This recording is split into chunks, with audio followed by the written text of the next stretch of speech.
আমার বোন শুধু দেখতে সুন্দরী না, ও অনেক মেধাবীও। এসএসসি আর এইচএসসিতে গোল্ডেন এ প্লাস পাইছে, ডিগ্রি ফার্স্ট ইয়ারে পড়ে। আমার বোনের অনেক স্বপ্ন, অনেক পড়াশোনা করবে। আমাদের তো কোনো আপত্তি নাই, বিয়ের পরে পড়বে। আমি তো আসলে এমনই একটা ফ্যামিলি চাচ্ছিলাম, এক ভাই ভাবি, একটা বোন কলেজে পড়ে, আবার ভাই ঢাকায় চাকরি করে। আমার কিন্তু খুব পছন্দ হয়েছে। কিরে, তোর মত কি? আলহামদুলিল্লাহ আলহামদুলিল্লাহ। নিজের ছেলে বইলা কইতাছি না, এই বয়সে সে ব্যবসা করে 2000 টাকা কামাইতেছে, রমরমা ব্যবসা। বছর না ঘুরতেই বিল্ডিং উঠাইছে। চাচা, আমরাও পাত্রের সব খবরাখবর নিচ্ছি। মনে হয় না আমার এবং আমার পোলার নামে কেউ খারাপ কিছু কইছে। সত্যি কইতা কি, আমি তোমাকে ব্যাপারে কোনো খোঁজ খবর লই নাই। আমি মূলত আইছি ওই তোমাকে একটু খোঁজ খবর লইতে, কিন্তু পোলা আবার ঢাকায় ব্যবসার কাজে যাবে, তাই ভাবলাম ওরে একটু পাত্রী দেখায় লয়ে যাই। পাত্রী আমাদের পছন্দ হয়েছে বইলাই আমি এত কথা কইতাছি। চাচা, তাহলে কি আমরা পাকা কথা আগামো? আরে পাকা কথার তো কিছু নাই। আমাদের ছেলে যদি আপনাদের পছন্দ হয় তাইলে কিন্তু আমি একটা কথা কইতে চাই। চাচা, ছেলেও আমাদের খুব পছন্দ হয়েছে, কিন্তু আর কোনো কিন্তু নাই। কাজী সাহেবরে ডাকেন, আমাদের কিন্তু কোনো চাহিদা নাই। আল্লাহ আমাদের সব দিচ্ছে। আলহামদুলিল্লাহ আলহামদুলিল্লাহ। তো আরে নূরজাহান, দাঁড়ায় আছো কেন? তাড়াতাড়ি যাও, রান্না বান্নার আয়োজন করো। আমি তাইলে বাজারে যাই। কিসের এত রান্না বান্না, কিসের এত আয়োজন? হ্যাঁ, ব্যাপারটা কি? ওনারা আমার ননদরে দেখতে আসছিল, পাত্রী ওনাকে খুব পছন্দ হয়েছে, এখন তার জন্য একটা আয়োজন করা আর কি। ও, তার মানে সাহেব সোরার বোনের বিয়ে? ভালো, খুব ভালো। আব্বা কি কয় সাহেব সোরা মানে? চেয়ারম্যান সাহেব, আপনি এটা কি কইতাছেন? সাহেব চোরা মানে? জি, চুরির দায়ে জেল খাটছে। শুধু চুরি না, অ্যাটেম্প টু মার্ডার কেসের আসামি। জেল তো খাটছে মনে হয় 6 বছর। না না, 6 বছর না, হয়তো আইছে 10 বছর পরে। খবরদার চেয়ারম্যান সাহেব, যা মুখে আসে তাই বলতেছেন। আমার ভাইজান চোর না, আমার ভাই ঢাকায় চাকরি করতো। হ্যাঁ, 10 বছর পর আমাদের বাড়িতে আসছে, কিন্তু সেটা জেল খাইটা না, চাকরি ছাইরা একেবারে বাড়িতে আসছে। আমি যদি মিছা কথা কইয়া থাকি তাহলে সাহেবকে জিজ্ঞাসা কর। কি সাহেব, চুপ করে আছস কেন? কথা কও। চেয়ারম্যান সাহেব, এই কথাগুলো তো আপনি আজকে না কইলেও পারতেন। আজকে আমার বাড়িতে একটা শুভ দিন, আমার ননদের বিয়া। আপনার মনে যদি কোনো রাগ খুব থাইকা থাকে, আপনি কালকে আইতে পারতেন, পরশু আইতে পারতেন। এই মুহূর্তে এই মেহমানদের সামনে এই কথাগুলোর কোনো দরকার ছিল? এই এই কিসের কাল পরশু? হ্যাঁ, কিসের কাল পরশু? চেয়ারম্যান সাহেব, আপনি কোন তো, আরেকটু হলে তো ধরা খাইতাম। আমরা গরিব হইতে পারি, কিন্তু আমার মান সম্মান আছে চেয়ারম্যান সাহেব। চোরের আবার মান সম্মান? আমার শিক্ষিত সোনার টুকরা পোলারে আমি চোরের ঘরে বিয়ে দিতে পারি না। মানের মাল আল্লাহ রাখে। চেয়ারম্যান সাহেব, আপনারে অনেক ধন্যবাদ। আপনি সময় মতো না এলে তো আমরা কট খেয়ে যেতাম। ওই তোরা এখনো বসে রেছিস কেন? আয়, ফালতু ফালতু জায়গায়।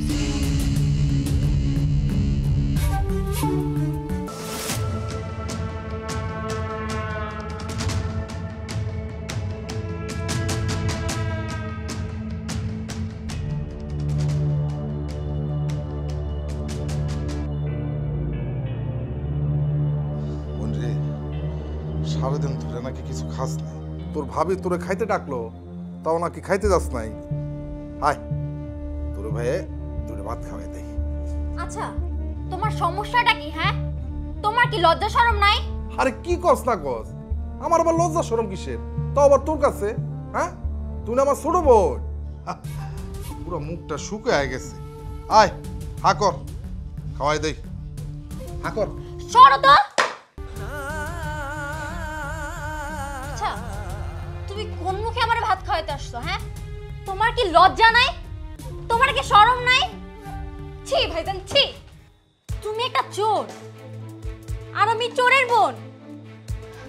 এলাকার সবাইরে আমি গর্ব করে বলতাম আমার ভাইজান ঢাকায় থাকে, চাকরি করে, অনেক ভালো মানুষ। এই তার ভালো হওয়ার পরিণাম? তুমি একটা চোর। আমার তো ভাবতেই অবাক লাগতেছে, তোমার জন্য, শুধুমাত্র তোমার জন্য এত ভালো একটা সম্বন্ধ আমার দিয়া ভেঙে গেছে। এলাকায় জানাজানি হইলে আমার তো মনে হয় না আমার কোনো ভালো ঘরে বিয়া হইব। কি হইল? এখন চুপ করে আছো কেন? এখন চুপ করে আছো কেন? কথা কও না কেন? তুমি আমার জীবনটা এমন ভাবে তছনছ করে দিলা। তোমার তো এখন ভাইজান ডাকতেও আমার শরম করতেছে। তুমি না আমার জীবনের সবচেয়ে বড় শত্রু। তোমার মান সম্মান না থাকতে পারে, কারণ তুমি তো একটা চোর। আমার তো মান সম্মান আছে।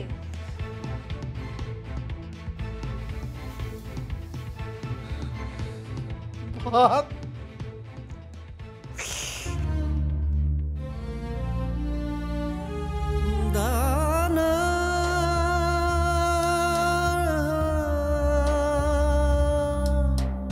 শোনো, কি করতেছো? শোনো না। আরে শান্ত ছোট মানুষ, কি তুই কি কইছে? তুমি কষ্ট পাও না, আমি করে দিতেছি, সরো। নুরি, নুরি, এই তো ভাত, ভাত, সায়া দেখো ভাত। এই ভাতের লাগা, এই ভাতের লাগা আমি কত কষ্ট করছি। আর আমার বোন, আমার বোনে ভাত পালাই দিল। আরে ভাত, আমার কথাটা একটু শোনো। ওর তো কোনো দোষ নাই। ও যেটা জানতো সে তো ওটাই ভাববো। ও তো ভাবছিল তুমি ঢাকা যায় চাকরি করো। সে তো আর এত কিছু জানতো না। তুমি আমার কইতে মানা করছো, তার কারণে তো আমি ওরে কিছু কই নাই। ওরে, ও তখন ছোট ছিল, তখন ওরে কইতে মানা করছে, এই কারণে কষ্ট পাইব। কিন্তু আমার তো এই কষ্ট সহ্য হইতেছে না রে বাবু। এই ভাত কেউ এই ভাতের লেগে কান্দে, আর কেউ এই ভাত ফেলায় দেয়। আমি এই ভাত খাবো, এই ভাত খাবো, আমি এই ভাত আমি খাবো। আমি এই ভাত নষ্ট হইতে দিব না। আমি জীবনে ভাতের লেগে কত কষ্ট করছি, আমি আমি এই ভাত নষ্ট হইতে দিব না রে বউ। আমি খাবো, আমি খাবো, আমি এই ভাত খাবো বউ, আমি এই ভাত খাবো। তুমি পাগল হয়ে গেছো।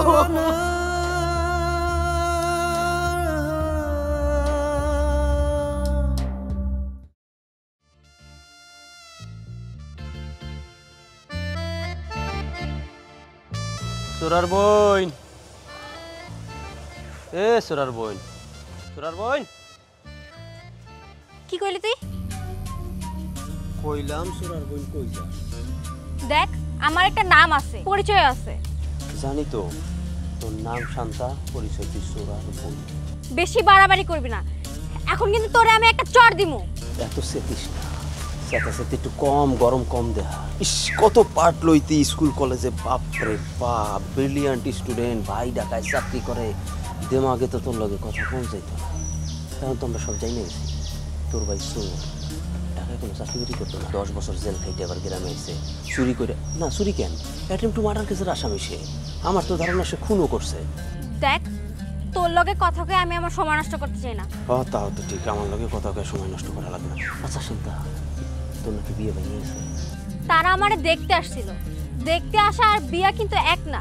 বুঝতে আস, এই বদরুলে বুঝতে আস। আরে শালা, এই এলাকার সবাইরে বুঝ দেই আমি, তুই আমারে বুঝ দিতেছস। আমি বুঝি না, এটাও জানি কেন তোর বিয়া ভাঙছে। তোর ভাই তোর জীবনটা তছনছ করে দিছে। অসুস্থরের বোনের বিয়া ভালো কোনো ঘরে হবে না। ভালো কেউ পাত্র তোর লোক বিয়ে হইতে রাজি হবে না।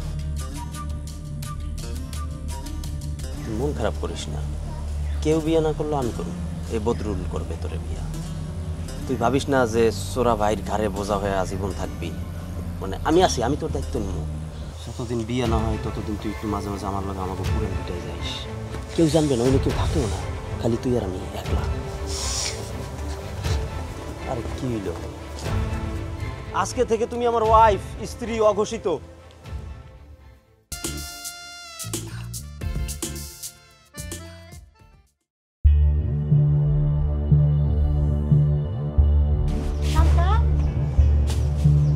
কি ব্যাপার, ফেরত এলে কেন? কলেজে যাও নাই? সেই পথ কি তোমরা রাখছো? মানে মানে আমার তো মান সম্মান কিছুই রাখলা না।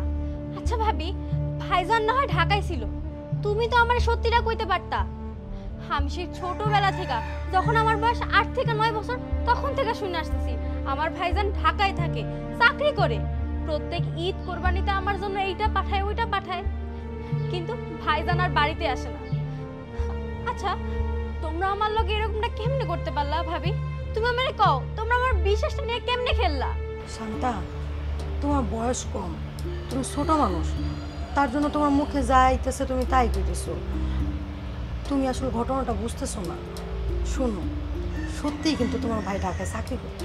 ভাইজান ঢাকায় চাকরি করতে মানলাম, তাহলে চেয়ারম্যান যখন উল্টাপাল্টা কথা বলছিল তখন ভাইজান চুপ ছিল কেন সেটা আমারে বলো। সব জায়গায় সব কথা কম যায় না। ভাবি, সত্য কথা সব জায়গায় বলা যায়, চিৎকার করে বলা যায়। আর চেয়ারম্যান যদি মিথ্যাই বলতো, ভাইজান তখন জোর গলায় বললো না কেন যে এই সব কিছু মিথ্যা? তুমিও তো চুপ করেছিলে ভাবি, তুমি সত্যটা কেন কও নাই? কইলাম না তোমারে, সব জায়গায় সব কথা কম যায় না। তোমার যদি সৎ সাহস থাকতো তাহলে তুমি সেই জায়গায় চিৎকার করে বলতা। তোমার তো সাহসই নাই। তোমাদের জন্য আমার মান সম্মান সব ধুলাই মিশা গেল। এলাকায় মেধাবী ছাত্রী হিসেবে আমার যে নাম ডাক ছিল সবই তো ধুলাই মিশা গেল। দেখো ভাবি, আমি আর কলেজে যাবো না। শান্ত, তোমার ভাই আসলে... চুপ করো ভাবি, আমি আর ওনার সম্পর্কে কিছু শুনতে চাই না। ওনারে তো ভাই ডাকতে আমার লজ্জা করে, ঘৃণা লাগে।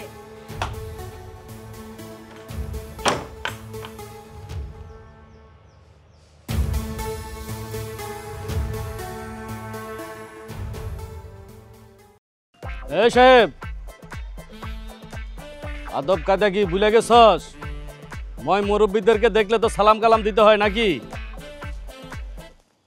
আমি তো শুনছি জেলখানার ভিতরে নাকি আদব লেহাজ এগুলা শিখায়।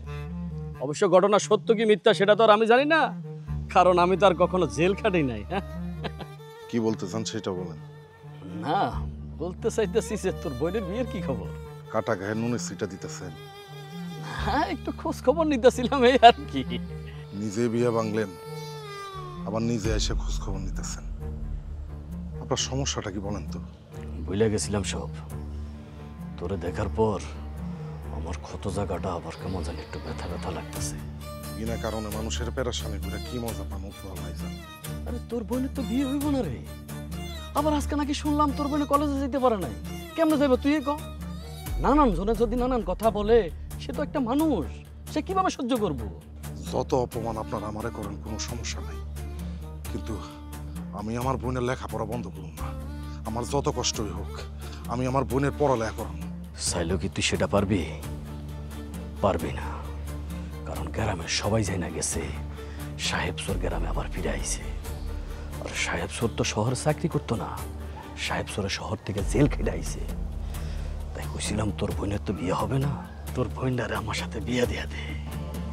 মুখ সামলায় কথা কন। তুই তুই এত গরম হয়ে যাইতেছিস কেন? আর শোন, আমার দ্বিতীয় স্ত্রী গত হয়েছে প্রায় 4-5 বছর হয়ে গেছে গা। আর আমার ছেলে মেয়ে যারা আছে এরা তো শহরে লেখাপড়া করে, গ্রামে আসে না।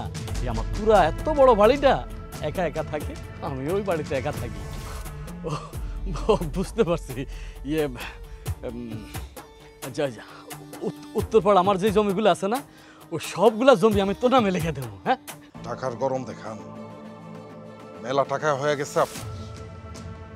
সাহেব রে কিনতে চান? শোনেন চেয়ারম্যান সাহেব, টাকার বিনিময়ে এই সাহেব তার বোনের বিক্রি করার মানুষ না। আপনার কপাল ভালো, আমি এখনো আপনার লোকের স্বাভাবিকভাবে কথা বলতেছি, তা নইলে... তুই কি আমার হুমকি দিতেছস? দিলাম, হুমকি দিলাম। আর একবার যদি আপনি আমার বোনের নিয়ে কথা বলেন... কি করবি আমারে? আমারে মারবি? আমারে খুন করবি? ও, তুই তো আবার অ্যাটেম্প টু মার্ডার কেসের আসামি। আমি তো ভয় পাইছি রে, ভয় পাইছি। শালা সোরার ঘরে সোরা, নাম রাখছে আবার সাহেব। রাখ, তোর সাহেবগিরি আমি শুনাইতেছি।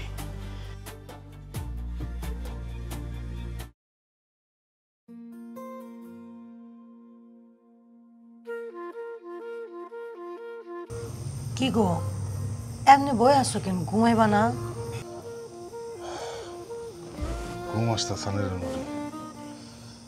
শান্তা কি ঘুমাইছে? শান্তা ঘুমাইছে কিনা তো কইতে পারলাম না, তো সন্ধ্যাবেলা থেকে ঘরের মধ্যে দরজা বন্ধ করে রাখছে।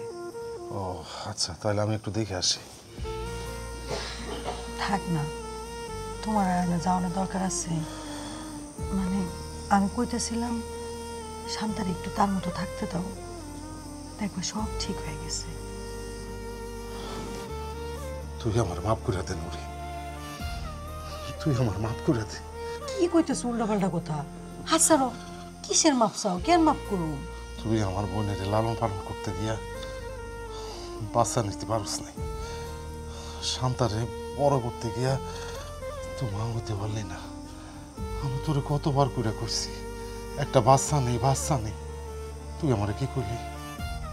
শান্তা একটু বড় হোক, ওরা আগে একটু বড় করি, তারপরে বাচ্চা নিব। আমার যখন তুমি এই বাড়িতে বিয়ে করে আনছো তখন শান্তার বয়স মাত্র 6 বছর। তার 1 বছর পরেই মাও মরে গেল। তুমি আমারে কও, বাপ মামুরা একটা মাইয়া, তারা কে দেখাশোনা করতো? বাস্তব বড়ই কঠিন, বুঝছো? আমি যদি তোমার আঙ্গুর একটা সন্তানের চিন্তা করতাম তাহলে তো এত যত্ন কইরা আদরের ননদিনীরে বড় করতে পারতাম না। চিন্তা করছিলাম শান্তা বড় হয়ে গেলে ওর যখন 10-12 বছর বয়স হইব তখন আমরা একটা বাচ্চা কাচ্চা নিব। এর মধ্যে তো আমি আবার পুরান কথা বলতেছো। তোমার না কতদিন কইছি এসব কথা আর টানবা না, যা হওয়ার তা হয়ে গেছে। এখন আর এসব কথাটাই না কি হইব? আমি তো তোর কাছে চির অপরাধী হয়ে গেলাম রে নুরি।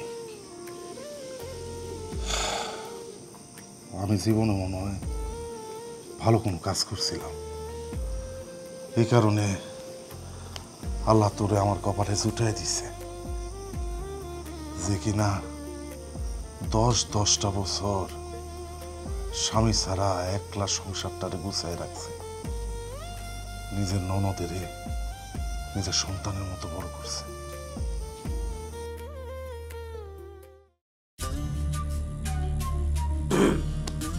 কি সিদ্ধান্ত নিলি? তুই এখানে? আরে আইলাম জানতে, কি সিদ্ধান্ত নিলি কইলি না তো। সিদ্ধান্ত? কিসের সিদ্ধান্ত? তখন একটা প্রস্তাব দিলাম না তোরে যে আমার লগে যাবি, আমাকে পুরান হইলায়, মনে নাই? বদরুল, এখন কিন্তু বেশি বেশি হয়ে যেতেছে। আমি কিন্তু ভাইজানের ডাকবো। ডাক, তোরা সোরা বাইরে ডাক, আমি কি ডরাই নাকি? ওই সে ডাক দে, ও সোরা সোরা করে ডাক দে, ডাক দে, ডাক দে। ও আপনি ঘুমান নাই এখনো? জায়গা জায়গা তো থাকবে নি, আপনি তো শহর, আমি ভুলে গেছিলাম। তো আজকে কোন বাড়ি পেলাম? ভাইরে তুই এখান থেকে চলে যা, আর কোনোদিন আমার বোনের লোক কথা কইতে আসছে ভাই।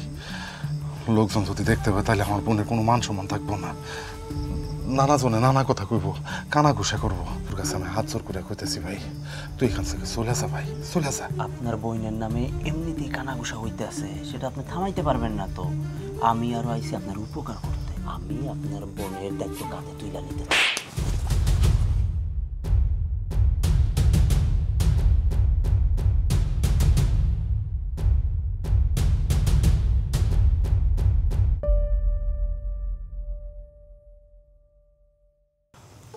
বোন রে, এই বদমাসটার সাথে তোরে ডিস্টার্ব করতেছে, তুই আমার একটাবার খবর দিবি না?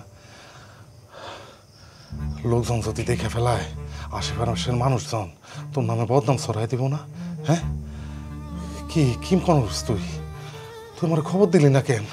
যদি লোকজন দেখতো, মানুষজন দেখতো, তোর কোনো মান সম্মান থাকতো? থামো তো তুমি, তুমি থামো। তোমার জন্যই তো আজকে আমার এই দিন দেখুন লাগলো। যে বদরুল রে আমি কখনো পাত্তা দেই নাই, সেই বদরুল আমগো বাড়িতে এসে আমার সাথে কথা বলার সাহস পাইছে শুধুমাত্র তোমার জন্য। তুমি তো আমার উঁচা মাথাটা একদম নিচা করে দিলা। এলাকার পোলাপানরা আমার এই নিয়ে উল্টাপাল্টা কথা বলার সাহস পাইছে শুধুমাত্র তোমার জন্য। তুমি আমার সামনে থেকে যাও, যাও এখান থেকে, আমি তোমার মুখ দেখতে চাই না।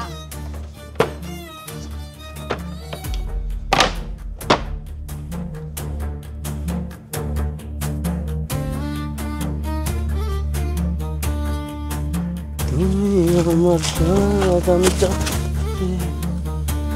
সন্তান নাকি? পিছন থেকে দেখে তো সন্তান মতোই লাগতেছে। নির্জন দুপুরবেলা এখানে কি করে? তোর সোরা ভাই আমারে মারছিল না? দেখ আজকে তোর হাল কি করি। একলা পাইছি তো, এইবার দেখ।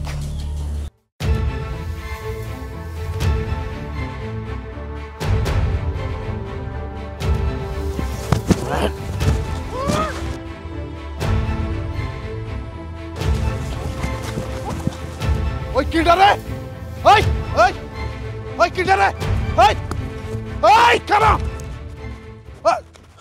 শান্তা এই কারা এই কারা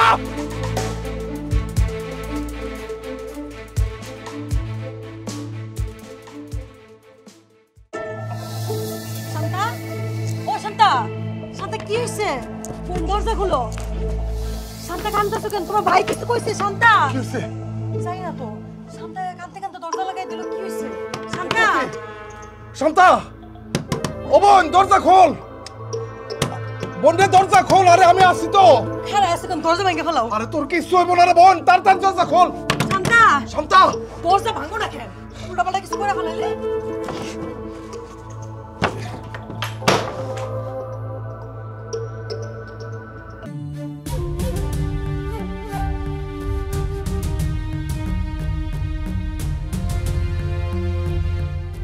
তুই এটা কি করতেছিস এই জন্য কি আমি এত কষ্ট করলাম এই জন্য কি আমি এত খাটনি করলাম আরে তোরে বড় করার লাগা আমি আর তোর ভাবি এত কষ্ট করছি আর তুই এটা কি করতেছস বন্ধে কাছে আসবা না, তোমরা কেউ কাছে আসবা না, কেউ কাছে আসবা না। আজকে তোমার জন্য আমার এই অবস্থা। আজকে আমি একটা চোরের বোন বইলা রাস্তার বখাটের ছেলেরা আমার গায়ে হাত দেওয়ার সাহস পায়। আর বন্ধে অবল তুই কোনো চিন্তা করিস না বোন আমি আসি তো ভাই আসি তো ভাই মরে নাই তো বাইচে আছি আমি এর একটা উচিত বিচার করবো আমি ওই পোলাটা মনে বদরুল আসছিল বদরুল্লাহ আমি এর বিচার করবো রে বল তুই চিন্তা করিস না আমি ছাড়ো, কাছে আসবা না কইছি না। আমার গায়ে হাত দিবা না। কোন চোর, কোন অ্যাটেম্প টু মার্ডার কেসের আসামি আমার ভাই হইতে পারে না। ঠিক কইছো। কোন চোর, কোন অ্যাটেম্প টু মার্ডার কেসের আসামি তোমার ভাই হইতে পারে না। কি তা আমি গর্ব করে কইতে পারি? এই চোর, এই অ্যাটেম্প টু মার্ডার কেসের আসামি আমার স্বামী, আমার স্বামী। নুরে তুই চুপ থাক তুমি চুপ করো। আল্লাহর দোহাই লাগে তুমি আর একটা কথা কইও না। আজকে আমারে কইতে দাও। তোমার ভাই কেন চুরিছে জানো? তোমার ভাই কি চুরি করতে গেছিল জানো? কেন চুরি করতে গেছিল জানো? যেই মানুষটা সাহেব মিয়া ভ্যান গাড়ি চালাইতো, বুঝে চেয়ারম্যান, তার চালের গুডাউনে মাল টালতো মাল। একদিন হঠাৎ করে অনেক বৃষ্টি, অনেক দিন যাবত বৃষ্টি। তোমার ভাইয়ের ভ্যান গাড়ির খেত নাই, হাতে টাকা নাই, পয়সা নাই, ঘরে খাউন নাই, তোমার মুখে যে খাউন দিব তার ক্ষমতা নাই। সে কোনো দিক বিদিক না পায় এদিক সেদিক ছোটাছুটি করলো, কিন্তু কোনো কাজ পাইল না। সারাদিন এই জায়গায় ওই জায়গায় ঘোরাঘুরি কইরা খালি হাতে বাড়িতে ফিরল।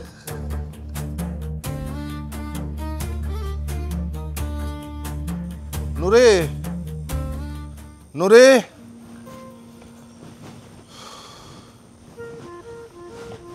তুমি আইছো খালি হাতে? বাজার সদাই কই? বাজার সদা কেমন আনমুখ সারাদিনে তো একটাও খাপ মারতে পারিনি। কি কও? চেয়ারম্যান সাহেবের আড়তে যাও নাই? চেয়ারম্যান সাহেব নিজে আড়ত বন্ধ করে রাখছে, বলল বৃষ্টি বাদল কমু তারপরে আড়ত করবো। আজকে রাতটা কোনো রকমের কষ্টে ভার করে দে। হ্যাঁ আমি দরকার কালকে ভ্যানটা সদরে যাবনি। আমি তো আমার কথা চিন্তা করতেছি না, আমার তো মেলা না খায় থাকে অভ্যাস আছে। কিন্তু কিন্তু আবার কি? শান্তার অনেক খিদা লাগছে। ও একটু আগে আমার জিগাইতেছিল, ভাবি রান্না হয় নাই? আমি কইছি তুমি পড়তে থাকো, ততক্ষণে হয়ে যাইব। কি কস না কস, ঘরে কি এক মুখ চাইলো নাই? হ্যাঁ আমরা দুইজন না হয় না খেয়ে থাকতে পারলাম, কিন্তু শান্তা কেমনে না খেয়ে থাকবো? ওর কষ্ট হইব না? একটা কাম কর, এক মুখ চাইল বসায় দে আর একটু আলু ভর্তা করে ফেলা। তোমার যে কেমনে বুঝাই, ঘরে যা ছিল তা দিয়ে দুপুরে অনেক কষ্ট করে চালাইছি, এখন আর কিচ্ছু নাই। বোনটা না খায় থাকবো কেমনে কি কি করি তো মাথায় ধরতেছে না। তুই একটা কাম কর, তুই শান্তার কাছে যা। শান্তার একলা থাকতে ভয় করে, তুই তাড়াতাড়ি যা, আমি একটু আইতাছি। খারাও এত রাইতে তুমি কই যেতেছো? চেয়ারম্যান সাহেবের বাড়ি যেতেছি, আমার বিশ্বাস আছে চেয়ারম্যানরে কইলে না করবো না। আমারও তো হ্যাঁ এমনি 2-1 কেজি চাইল দিয়া দেয়, বুঝোস নাই? যাইতাছি আমি। সাবধানে যাইও।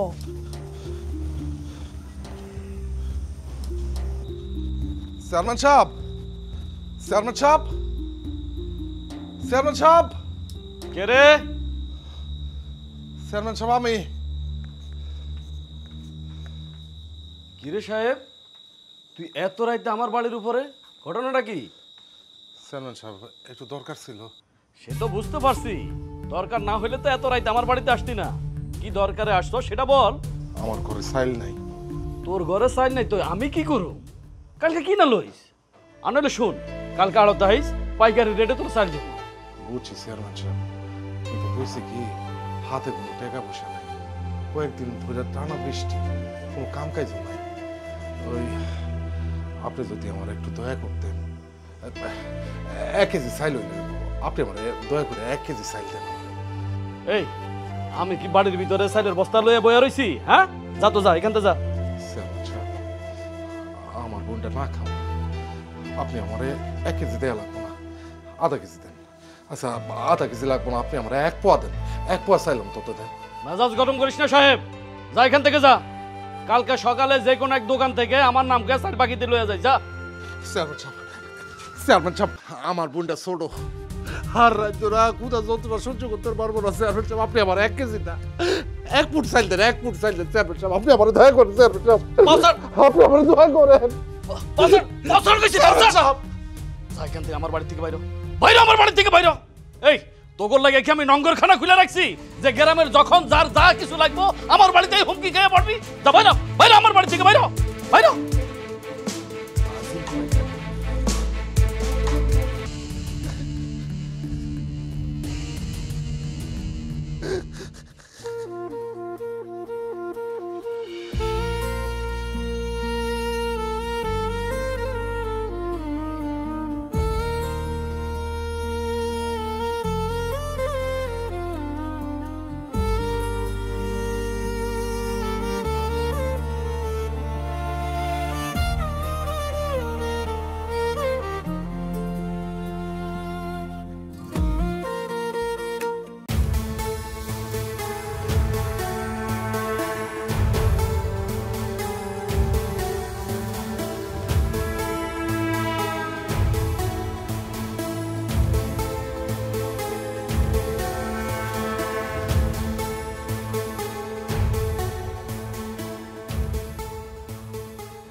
বাসি হয়ে গেছে,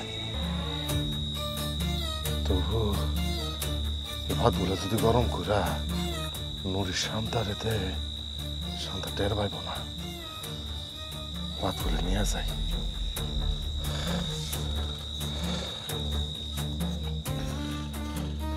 কিরে সাহেব, তুই হনো যাস নাই? এই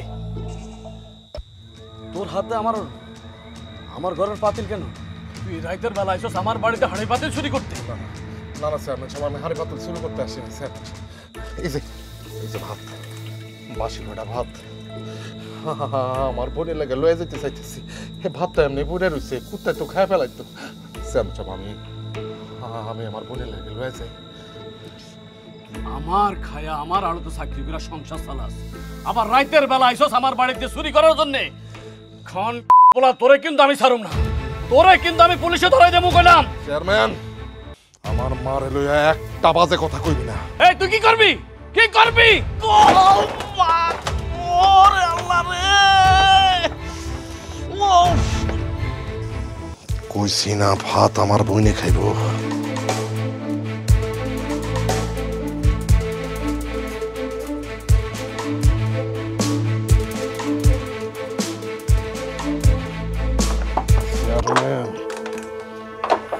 তোরে কইছি না এই ভাত আমার বইনে খাইব।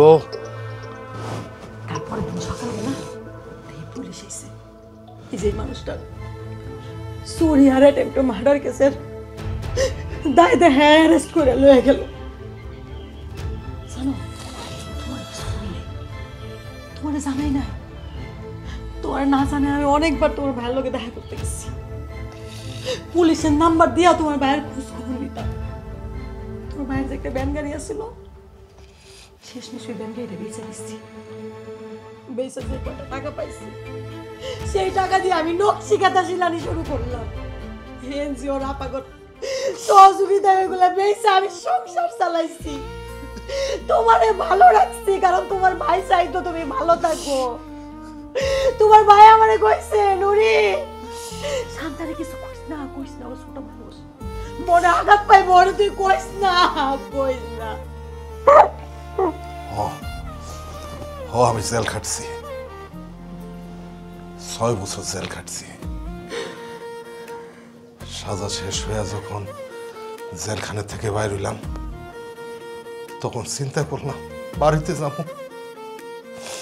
আমার বোনটারে দেখবো কতদিন পর। কিন্তু হঠাৎ করে মনে হইল বাড়িতে গেলে তো বিপদ, হাতে আবার সেই টাকা পয়সা নাই, সংসার চালানো কেমনে। নানা কথা কইব, আমার মনটা তো আবার সে আগের মতো না খেয়ে থাকতো। বাড়ি আসি নাই, আবার সেই ঢাকায় রয়ে গেলাম। রিক্সা চালাইছি, ভ্যান চালাইছি, ঠেলা গাড়ি চালাইছি, কুলির কাজ করছি। ঈদের সময় তোর লাগা নতুন জামা কিনা বাড়িতে পাঠাইছি, আর আমি পুরানার সিরা জামা পরা দিন কাটাইছি। তোরা কোনোদিন কষ্ট বুঝতে দেই নাই। আমি আর তোর ভাবি কত কষ্ট করছি তোর লাগা। আমি গ্রামে কোনোদিন ফিরে আসতে চাই নাই, কারণ আমি জানতাম গ্রামে আসলে লোকজন আবার পুরান কথা উঠাইব, তোরে শান্তিতে থাকতে দিব না। তোর ভাবি আমারে ফোন দিয়া যখন কইল তুমি গ্রামে আও, তোমার বোন তো বড় হয়ে গেছে, পাত্রপক্ষ দেখতে আসছে, তুমি কি তোমার বোনের দেখতে আসবা না? ওর পাশে তুমি থাকবা না? আমি বাধ্য হয়ে গ্রামে আসছি। আইসাই বল তোরা একটা বিপদের মধ্যে ফেলাই দিছি আমি। আমার লাগে যে অশান্তির মধ্যে পড়বি আমি এটা জানতাম না। তোমার ভাইরা আমি বাড়িতে আইতে কইছিলাম, আমি কইছি শান্তাটা তো বড় হয়েছে, পরে বিয়া শাদী দিতে হইব না, তুমি আহো বাড়িতে, ওরা একটা বিয়া শাদী দিয়া এবার আমরা একটা সন্তান, আমিও তো একটা মাইয়া কো, আমারও তো ইচ্ছা করে আমার একটা সন্তান হোক। হরে বল তোরে বড় করতে গিয়া তোর ভাবি মা হইতে চায় নাই, কোনো সন্তান নেই নাই। বন্ধু বড় ভাই হয়ে হাত জোট করে তোর কাছে আমি মাপ চাইতেছি, আমার তুই মাপ করে দে, আমার তুই মাপ করে দে।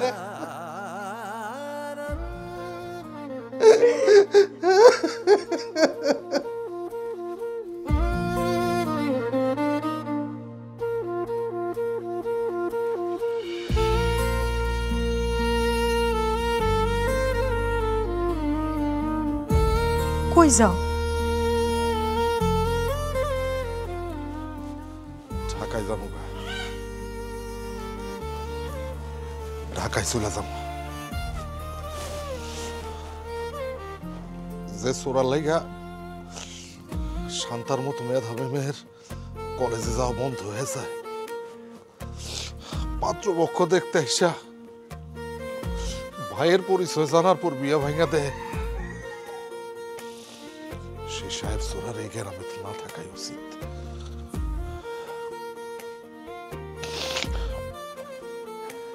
গ্রামের মানুষ একটা সময় ভুলে যাব এই গ্রামে সাহেব সোরা জন্মাইছিল। মানুষ ভুলে যাব শান্তা সাহেব সোরা বোন। আমি আর এই গ্রামে থাকবো না। আমি চাই এই গ্রামের মানুষ আমার কথা ভুলে যাক।